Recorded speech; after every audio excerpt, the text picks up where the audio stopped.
Welcome to the Ricky Mathews Show from the Citizen Bank Studio. Hope you're having a great day as we continue to celebrate all the amazing people who are working in the trenches of this great state to make it a better place to live, work, and play.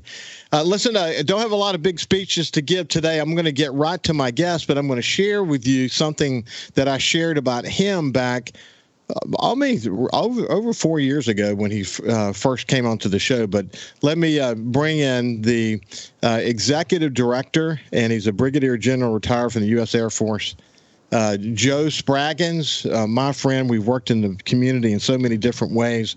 But, Joe, how you doing? I'm doing great, Ricky. How are you? I'm doing great. So the director of Mississippi Department of Marine Resources, of course, I spend a lot of time on the water. I'm so familiar with what you have signed on to do there. You've got a great team that you're working with. And when we'll get to the latest there, got some cool stuff to talk about as it relates to oyster season and beyond. But let me read something that I read about you when you first appeared on this show. And let me go back to the date. It was, actually the date changed as a result of me pulling it up, but it was sometime in early 2020 that I shared this. Okay, so here's the way I introduced you. I have had the opportunity throughout my life to know people who are on a constant journey to become the best version of themselves. These people have inspired me to become the best version of myself. They arrive at a place, reach a big goal, and then raise the bar again, and off they go toward a new goal. Today we have a man who has seen so many versions of himself that we have all kind of lost count. He was a general with the National Guard. He was Harrison County's Emergency Operations Director after Hurricane Katrina. He worked on the BP oil spill disaster and in Haiti after the devastating earthquake there. He's now the executive director of the Department of Marine Resources. There's no stopping this man. He loves to work, learn new things, and make a difference. His newest leadership role at the DMR at the time, that's the way I described you, landed him in the middle of another disaster, the opening of the Bonnie Carey Spillway, and the devastating effect it had on the Mississippi Sound. Wow. That's the way I introduce you. But you have been a man throughout your career, Joe, who has worn a bunch of different hats, haven't you, my friend? I have, and thank you for the kind words. I'm not sure I deserve most of them, but our vision every day is to try to do something better for America. And what can we do, and what can we do to change America, and what can we do to change the environment around us? And my goal every day when I get up in the morning is to be able to go in and try to do something positive. Yeah. Well, your role as a leader, military. Listen, I had the Armed Forces Museum guys on recently, and it was a great conversation because it's always a reminder to me to remind the audience how important the military is to the state of Mississippi. And so, I often talk about the bookends, Ingalls on one end and Stennis on the other. And in between, I would say that you've got all this. You've got the Coast Guard and the National Guard and Keesler Air Force Base and Seabees. But the truth is there's a military presence at Ingalls, and there's military presence inside Stennis Space Center. But you could really kind of paint that picture all across the state of Mississippi, the role the military's played in Mississippi and the role that they in their training and the work they do to strategically protect this country. You were in the middle of that, weren't you, Joe? I was, and it was, Mississippi is very well blessed with the amount of military presence that we have. But I think also that Mississippi is grateful enough to show the military how much they appreciate having them here. We're lucky. I mean, it was at one time, it's kind of funny, I was the battle commander at 1st Air Force, and the Avenger group out of Meridian was there, and then also the air control unit out of Gulfport was all, and we were the total air sovereignty of the United States over the capital. Now, that was Mississippi. We were all one of us. And, isn't that something? And we had total control of the air sovereignty over the capital of the United States. And you think about that, and you think about the 20,000 plus that trained at the Air National Guard base every year. And then Keesler's 20-something thousand a year training there.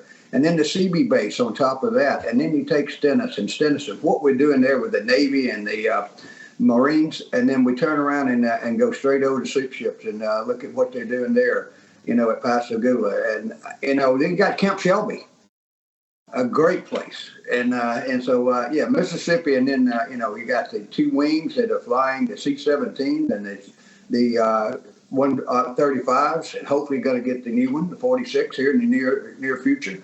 But and then just thinking of Columbus and the training base there, all the things that you think about. Mississippi is just well versed with military, and we're well blessed to have them. Well, he was talking about how many. If you think about I had Tommy Lofton on, the director of the Mississippi Armed Forces Museum, and also Colonel Mark Prine, who's special projects at Camp Shelby, and also the president of the board for the Mississippi Armed Forces Museum. But they were talking about the size of Camp Shelby, and he said a great way to think about this is people have been to Disney World before. He said you could put 4 or 5 Disney Worlds inside of Camp Shelby. That's how big it is. And he said there are more Marines there right now than there are Air National Guard and Army folks there. But the training facility over the years has, as new technology comes along and new approaches to training come along, it just continuously changes to meet the needs of the current military situation, and it just plays such a strategic role, doesn't it? It does, and you think about Shelby and the area that we have there, and then we have Camp McCain up in North Mississippi too. But both of those are great training bases, especially for ground units. And you got an air-to-ground range up at Camp Shelby that can even go live bombs, and very few places in America have that. Then you've got the airspace over the Gulf of Mexico, some of the best airspace in the world. If you can go supersonic and fly, and you can go from Florida to Texas and join up in the middle and have a big dogfight and whatever it needs to be to do training. And with our air combat training system at the guard base in Gulfport, it's just amazing what's there. It is absolutely amazing. Well, I've had the opportunity as publisher of the Sun Herald to fly up on a helicopter to Camp Shelby and watch some of the war games that are going on, watch the tanks and what they're doing there, and the battles and the bombs and the, again, as you pointed out, the live bombing is an important part of it. And just as we discussed the buffer zone related to Stennis Space Center, the buffer zone that Camp Shelby creates is extremely important, because encroachment is a really important discussion that is constantly had as it relates to the bases that are there. But I've had the opportunity to see that. But another perspective I bring, and most offshore fishermen know this, you mentioned it just a second ago, but I have been offshore many times, south of Chandelier, just enjoying the day, catching fish, and suddenly a sonic boom like contracts every muscle in your body as these jets are doing, as you pointed out, the war games. And man, they're serious. Having the ability to do that over the water and then do the training at Camp Shelby, it really makes, and of course we should point out that one of the most important tenants at the Biloxi Gulfport International Airport that you serve on the board for is the Air National Guard. And so that you put all these pieces together, and it is dynamic, isn't it, Joe? Yeah, and don't forget the Army Guard there also. You got the Air National Guard who does the training, and then you got the Army Guard who works on all the helicopters, and one of the 3 or 4 left in America that even do that. And they take the helicopter all the way down, strip it down, put it back together, and make it new again. And, great operation there at the 1108. Hey, let me tell you what I remember about those helicopter guys is back in the day when I was playing, industrial softball and in flag football, that team was always one of the best teams. They went in there and they were serious about their softball and serious about their flag football. And they represented themselves extremely well. But you probably have heard that before. I have. I played against them. I understand. I bet you have. I bet you have. But when you've had that opportunity to lead in the way that you led, Joe, it really, again, wisdom, as you get old, we all get wiser. We also have a deep appreciation for what we don't know. And that keeps us thirsty for wanting to know more. And that really defines your career. But having that to draw on from a leadership point of view, from an organizational point of view, it has served you in every role that you've played since, hasn't it? It has. And, I've been very blessed. And I've been given a lot of opportunities that I never dreamed of doing. DMR being one. DMR was never something that I thought I would ever be a part of. But I tell you what, when I first came here in 2013, I told Jamie Miller I'd give him a year, and that's 11 years later. Isn't that something? Hey, we'll come back to that in just a second. We'll continue our conversation with my friend Joe Spraggins right after this. Welcome back to the Ricky Mathews Show from the Citizens Bank Studio. We have Joe Spraggins joining me today. He's the Executive Director for the Mississippi Department of Marine Resources, and we'll get there in a second. But for people who have not heard Joe and me talk before, I wanted to give you an opportunity to get to know him better, to get to see the kind of people that Governor Tate Reeves has appointed to these key positions. And listen, the Department of Marine Resources has an incredibly important role here in coastal Mississippi. I just can't tell you how important that is. And for people who have heard us, probably have heard us on SuperTalk Outdoors talking about it to some extent, but you think about the Department of Wildlife, Fisheries, and Parks and the role that they're playing to conserve and protect the natural resources so that our kids and our kids' kids can appreciate those resources. That's exactly what the Department of Marine Resources is focused on. They want us to be able to enjoy it, and they want it to keep it as pure as possible. And there are commercial interests that they look after, and there are recreational interests that they look after, and it's an incredibly important role, just as the Department of Wildlife, Fisheries, and Parks is. But hey, before we get there, Joe, I just want to say that your stint after Katrina, I mean, obviously you had a very important role for Harrison County as the Emergency Operations Director. But, when you see what we were able to do after Hurricane Katrina, the kind of leaders that came to the forefront, if that's a life-changing event as a leader, isn't it? It is. I mean, it was definitely life-changing for me. And, I never dreamed what was going to happen was going to happen. But when I agreed to do that, but that's okay. We saw it. We saw what was coming. But yes, all the way from President Bush, who came down numerous times, and our great leader, Haley Barbour, out of the state of Mississippi. I tell you what, we were so lucky to have him. And our governor now was the treasurer who was there to help us everywhere in the world. And, to be able to make sure the funds was there and we got what we needed.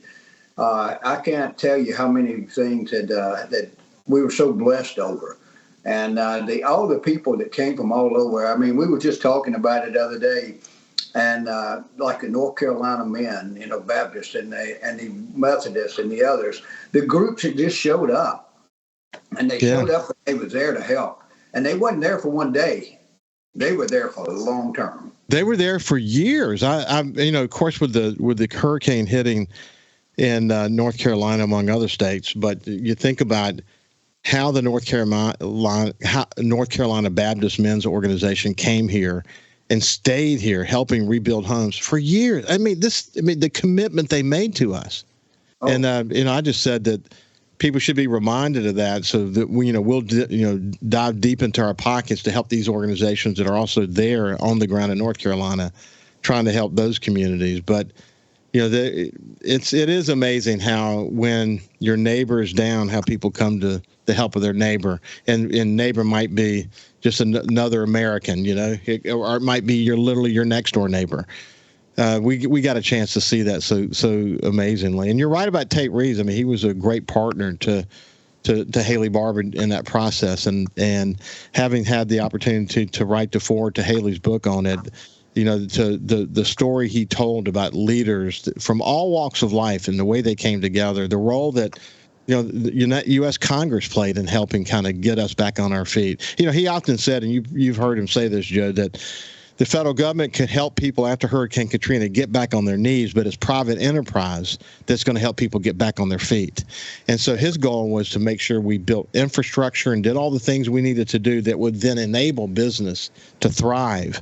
And, looking back, it took a while, but looking back, we as a set of communities did a really good job in our recovery effort, didn't we? We did. And, I had the honor of going with Governor Barber several times to Washington to testify to Congress and the Senate. And I can tell you, the way he presented himself and how he talked about what needed, he had a plan and he had it laid out, and it was perfect. But we also, you remember, that's when the Gulf Coast Business Council started. And you were a big part of that. And Anthony Topazzi, God bless his soul, and Anthony was a ringleader in it. And I remember that when it first started out and people were going and said, hey, we've got to do something. Here's where we're going. Look at it today. Jamie Miller, great leader there. And they've had numerous great leaders. And look what's happening there today and where it's gone. But they set a vision for the coast. And they set a vision to try to make it work. And you were a big part of that. And, I remember us meeting numerous times over different things. And it was trying to decide where we're going to go next and not overstep where we can go. And that was the thing. In other words, what are we going to do that's going to make sense the next time, that we can make this work now, and then we'll make this work 5 years from now, and then we'll make this work 10 years from now.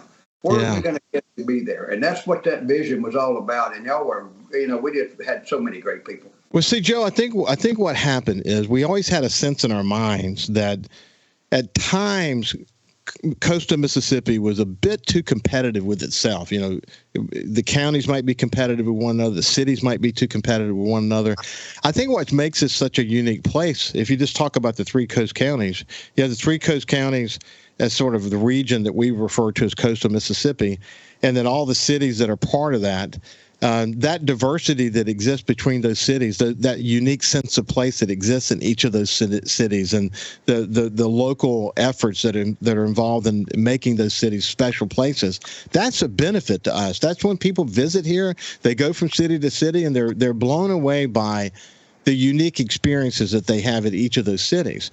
Well, Roland used to say to me often that too often we were fighting among ourselves so hard that Jackson didn't really need to pay attention to us. And I think leading up to Katrina, we were doing better. We were definitely doing better, but Katrina was really a hallmark moment for coastal Mississippi, where we said, never before can we go back to where we were. Through organizations, regional organizations like the Gulf Coast Business Council, involving the major employers and not so major employers, a good wide range of companies, we would create more of an effort that says, okay, we're going to recognize our diverse differences, but when there is a common cause, we're going to come together with one voice. And that really changed the course of history. I think the Governor's Commission on Recovery, Rebuilding, and Renewal set the stage for that, and the natural evolution from that was the Gulf Coast Business Council. And I think it's great, for example, that Jamie had a stint as executive director in the organization you're at now. From there, he goes to work in a key role for the economic development efforts of our state, and then he comes back here to be involved in the Gulf Coast Business Council. We've talked about your path, but when you have all these unique experiences, it gives you a great perspective on what other people are going through, and you're able to communicate better and not dig in and be a turf protector and all that. I think we've made tremendous strides in that effort, don't you think? I do, and also with Jamie, he was also part of Pascagoula at one time with the city, and then he was on Haley's team. Yes. So I call it Haley's Army, and that he had, But after that, if you look at the ones, the Jack Norrises and Jamie Millers, and just look at the team that was there. There was quite a few of them. I don't want to by being a chance to miss one of them, but there was a lot of great people that worked hard there. And You're right. Whenever we had Harrison County, what we would do is we would have the 5 supervisors and the mayors from all the cities get together, and we would sit down twice a day after Katrina and talk about it. And, we never had an argument. Yeah. We never had an argument. Everybody was on goal to find out what can we do to help each other. Yeah. It's hard. It's hard to name names. I get it, because there's so many bright young people that came into working with the Governor's Commission, but I can't help but think about people like Brian Sanderson, who was literally on loan from his law firm and became the executive director, or worked as an in-house lawyer for the Governor's Commission. And of course, Marie Sanderson, his wife, was the head of policy for Haley Barbour, and a masterful thinker in her own right. But look at where they are today. Him as executive director for National Republican Governors Association, and she as one of the most gifted, I would say, political entrepreneurs in the country, and living right there in Ocean Springs. Joe Cloyd, that you know so well, who was the aide de camp and that came to work for the work. Ashley Edwards, who came into it and worked for both Governor Barbour and Governor Phil Bryant on the recovery efforts in terms of helping distribute the funds, et cetera. I mean, the list goes on and on. But so many bright young people emerged from that effort that are contributing. Some in the private business, some like Jamie at the Gulf Coast Business Council, and here you are. Mr. Change has had every few years, now leading the Department of Marine Resources, when you could have retired ages ago, but you're still swinging. It's pretty amazing, isn't it, Joe? Yeah, I just, retirement is something that if you just ready to sit down and do nothing, I guess that's all right. But I enjoy working every day, and I enjoy being a part of the state of Mississippi and the Gulf Coast and America, and being able to have something to do to help. Yeah. This is what my goal is every day, to get up and be able to find something to help every one of them. It's really, really good stuff. Hey, when we come back, though, we're gonna start to zero in on the Department of Marine Resources and tell you a little bit more about it, and then what's up these days at that wonderful and extremely important organization. We'll continue our conversation with Joe Spraggins after this break. Welcome back to the Ricky Mathews Show from the Citizens Bank Studio. We're visiting with my friend, a longtime community leader, Joe Spraggins, who is currently the Executive Director for the Department of Marine Resources. Hey, Joe, real quick sidetrack. I have had a really busy morning. I went to Walgreens to pick up a prescription. On the way, my check engine light comes on. So I pull into Polis, and really quickly they checked it and said that it's something to do with the emission system, and it's not going to hurt anything, and they'll order the part and we'll get it replaced next week. I ran a few miles, and I worked out, and I put fertilizer down in my yard all before the show started. It was a busy morning. And finally, when I sat down, I'm like, man, I'm kind of hot. I'd been running hard all morning. So it's been a busy morning. But anyway, get back to the work at hand. From the day you landed at the Department of Marine Resources, we refer to it the DMR.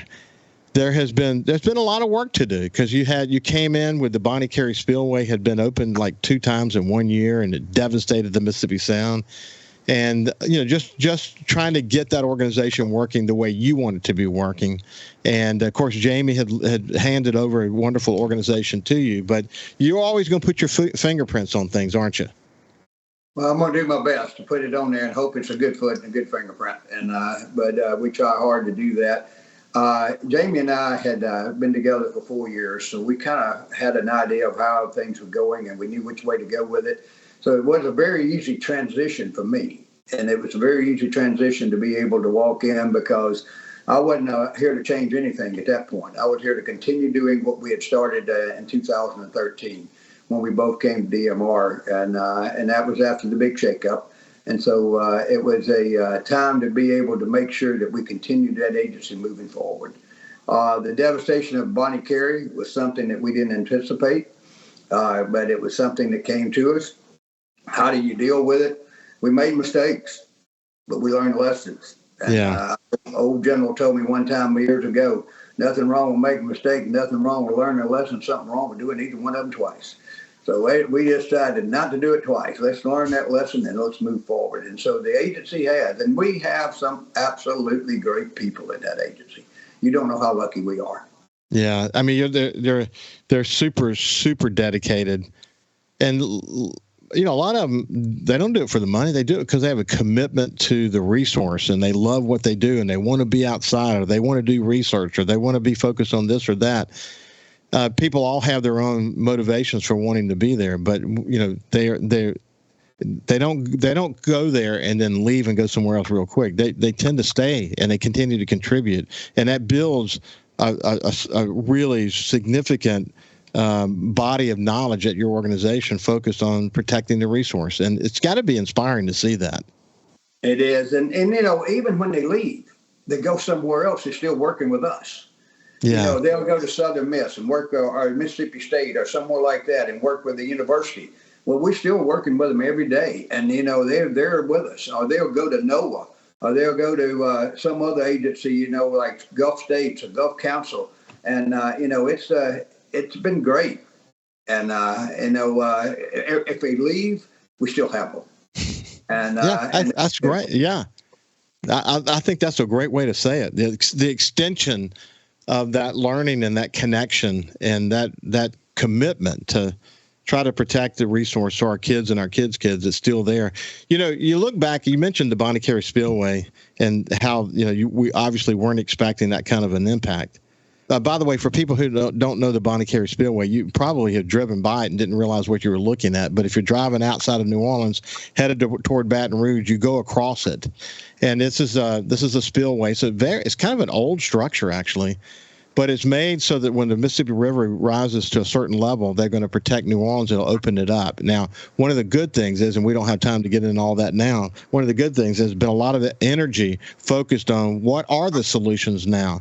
We've actually got some good court rulings in our favor, and we're beginning to understand what the options are as it relates to relieving some of the pressure on the Mississippi River without dumping all of that fresh polluted water into the Mississippi Sound. It was never intended to come here. But they had to open it twice in 1 year. And what that did is it devastated the Mississippi Sound, at least temporarily. It wiped out oyster crops. It affected fishing. It killed dolphins and turtles. I mean, it had a devastating impact. But then when you add that, Joe, with the BP oil spill and Hurricane Katrina, what we've learned through all of that is that the Mississippi Sound can be very resilient if we'll just protect it and stay focused on that. That's what we've learned, isn't it? We have. I mean, you go back and think Katrina in 2005, then we had the BP oil spill in 2010, then we had the Bonnie Carey opened big major in 2011, and then obviously opening in 2016, obviously opened in 2018, and then 2019 twice. All that happened in a small amount of time. I mean, you're talking about 15 years, and everything in the world has happened to the Gulf of Mexico and what it does to it. But it is a very strong estuary, and that's our goal, too, to maintain that estuary and make sure it stays that way. And that team that we have at DMR every day, they work on that hard to maintain what's there. The oysters is the one thing that couldn't move. Well, and it takes, once you wipe out an oyster, a bed or whatever, it takes 5 years. And now we are 5 years, and now we're starting to be able to do something. We opened oyster season today. I don't think it was very good because the weather was 20-mile-an-hour wind and raining, and so I don't think there's been very many boats out right now. But that's okay. We got that. We'll keep it going, and we'll be able to do it. I think it's plenty of oysters for people to be able to harvest, and that's the good part. And we'll be able to do something. And it's a start. It's a turnaround. We're now turning it around. We're now being able to see that it is coming back. Our crabs are back. Our finfish are back. I mean, look at our flounder. It was almost gone, and now they're back. And our speckled trout are beautiful. And I believe in that 15-15, the 15 inches and 15 per, and I do believe in that. And we're working MS Creel right now, and MS Creel is going to be what's going to help us turn around the snapper season. So we'll be able to get a lot more allocation for that. Yeah, listen, when I have a number of charter boat captains that come on my show on a regular basis. And, through the last 5 years of doing this show, I've seen the evolution through their eyes. And of course, I fish a lot myself, so I see it myself. But they say today that the fishing in coastal Mississippi is some of the best it's been in a really, really long time. I mean, and listen, I've seen it myself. The fishing in Back Bay right now is absolutely phenomenally good. The shrimp are back. White shrimp are everywhere. My son went out on the pier the other day to take my grandkids fishing. He made one cast, Joe, and caught over 100 shrimp, and put them in the bucket and went off fishing with the kids. It's just Again, it's very resilient, but you still got to be focused on, where are we right now? What kind of management plans do we need in place right now to protect it? Because I want my grandkids and my grandkids' kids to be able to enjoy what I just told you about. But again, the charter boat captains are saying that the fishing is just phenomenal right now. And I'm sure you've heard that over and over again.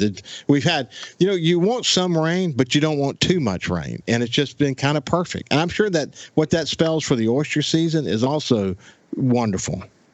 It is. And, and we are just finishing up now. We have got the legislature to allow us to lease the oyster bottoms.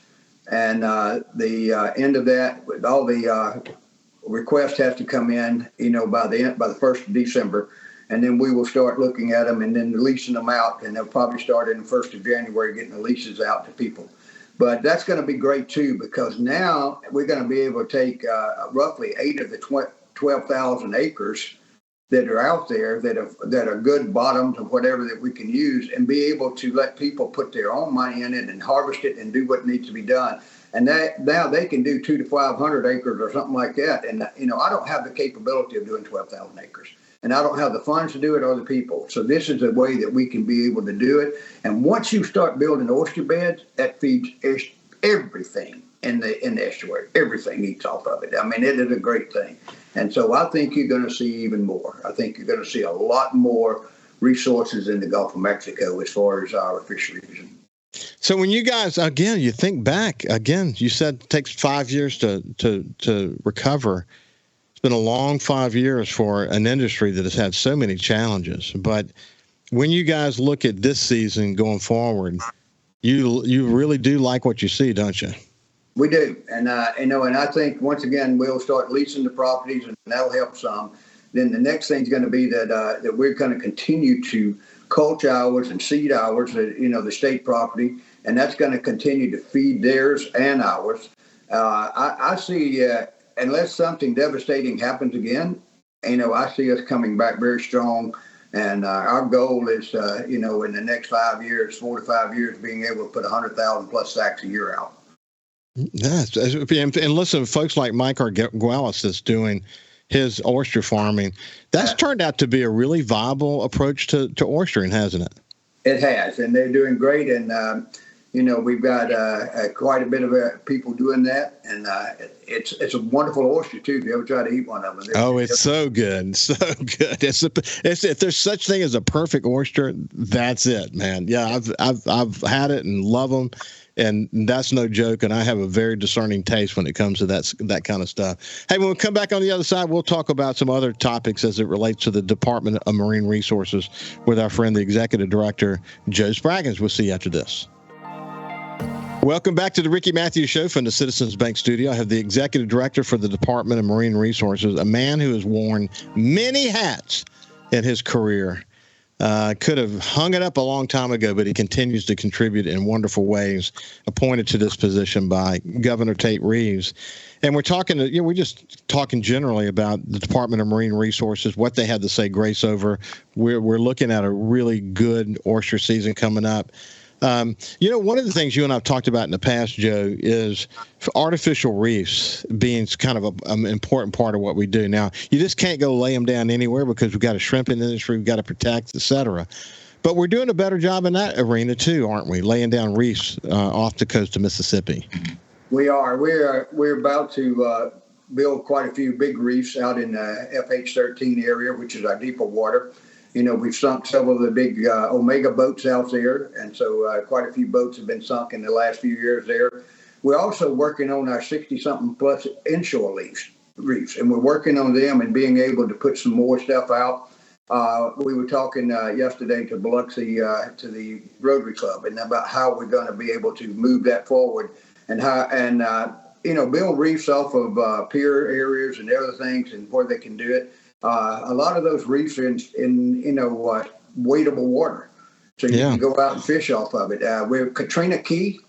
We're about to almost triple the size of it, and so that's going to be huge. That's going to be a big deal, and we're doing it with a different type of product, and it's going to work out great. We're about to rebuild the east end of Deer Island, 400-something acres.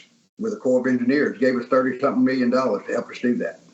Wow, that's so important, man. Because if we don't take those efforts to mitigate the loss, eventually it just slowly but surely just degrade. And of course, hurricanes and other events like that will wreak havoc. I love the idea of the reefs off the piers. I talk about this on my outdoor show pretty regularly, that there are a lot of people got big fancy boats. I'm lucky I've got a couple of boats that we can do backwater a offshore fishing. But a lot of people like to wade fish, and they don't have boats, and they want to go fishing off the piers. And so this is a real opportunity for them to be able to do that. It's a real opportunity. Yeah, that is a good opportunity, and we want people to be able to fish anytime, any place. And like our public piers, we need to build stuff off the end of it so they can fish off of it, and they can be able to catch fish, and not just croakers or something else. They need to be able to catch some good fish off of it, and so we're working on it every day. The goal is to be able to enhance it the best we can. Our goal is enhance, protect, and conserve our natural resources in the Gulf of Mexico, and that's what we do every day, and that's what we're trying hard to make sure it works. Yeah, I have a friend of mine actually who fishes around the Moses Pier area pretty regularly. He got a kayak some time ago, and the fish that he's catching just off that kayak, it's fun to watch his posts because he loves what he's doing, and he's just catching some great fish. And, that describes the bulk of Mississippians, just wanting to, doesn't want to have to invest, their entire savings in order to be able to do it, but be able to just get a rod and reel and some bait and go enjoy really some of the best fishing around. I love what we're doing there. And that's really the goal, isn't it? It is. And that's the goal. And, we just joined the Wildlife Foundation, which is now the Mississippi Wildlife, Fisheries and Park and Marine Foundation. And so we're just all a big part of that, and that's going to be a big goal because they're going to help us raise some funds now, and to be able to go out and help kids learn how to fish, and be able to give them equipment and do things to do that, and also a lot of the people that are handicapped. We've got several places on the coast now where you can take handicap accessible to get into a boat. And Bay St. Louis is one of them. You can go right down to the dock there, and they can have the capability. We need to have that everywhere. We need to have it all over because we need everybody to have the capability of enjoying what we have. Well, listen, as you know, I'm a huge supporter of the Department of Wildlife, Fisheries, and Parks Foundation. That foundation, and now we add Marine to that, with DMR being part of who they're raising money for. The annual Governor's Hunt is extraordinarily successful.